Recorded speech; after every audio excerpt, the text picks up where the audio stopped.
In today's video, I'm going to teach you how to fix Davinci Resolve No Sound.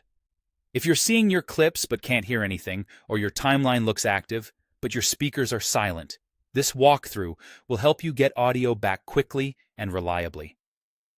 First, launch Davinci Resolve from your desktop and open an existing project so you can test changes in real time. Having a project open makes it easier to confirm that your audio is actually flowing where it should. Next, go to the Davinci Resolve menu at the top of your screen and open the Preferences. In the Preferences window, switch to the System section, then choose Video and Audio I/O. This is where Resolve decides which hardware to send your sound to, and it's the most common place where a silent timeline issue begins. Find the Output Device area. If you see Automatic Speaker Configuration enabled, turn it off. Automatic mode can sometimes choose a device you're not listening to, especially if you've plugged in new headphones, switched monitors, or recently updated drivers. With automatic disabled, you're in control. From the drop-down list, manually select the exact device you want to use.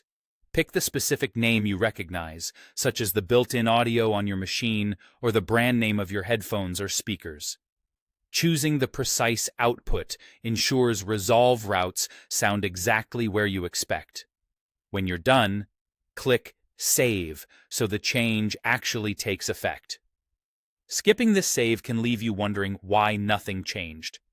Back in your project, look to the top right of the timeline viewer. There's a volume slider and a speaker icon there.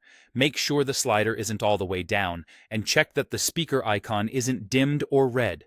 A dimmed or red speaker means the viewer is muted, which will silence playback even if everything else is configured correctly. Slide the volume up to a comfortable level so you can clearly hear your timeline. Finally, glance at the left side of your timeline where your track controls live. Confirm that the M button, which mutes the track, isn't highlighted on your audio track.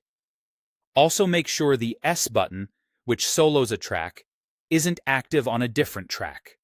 Soloing one track will mute all others, which can easily make it seem like your project has no sound. After these checks and selections, your audio should be back through the correct device, at an audible level, and with the right tracks enabled.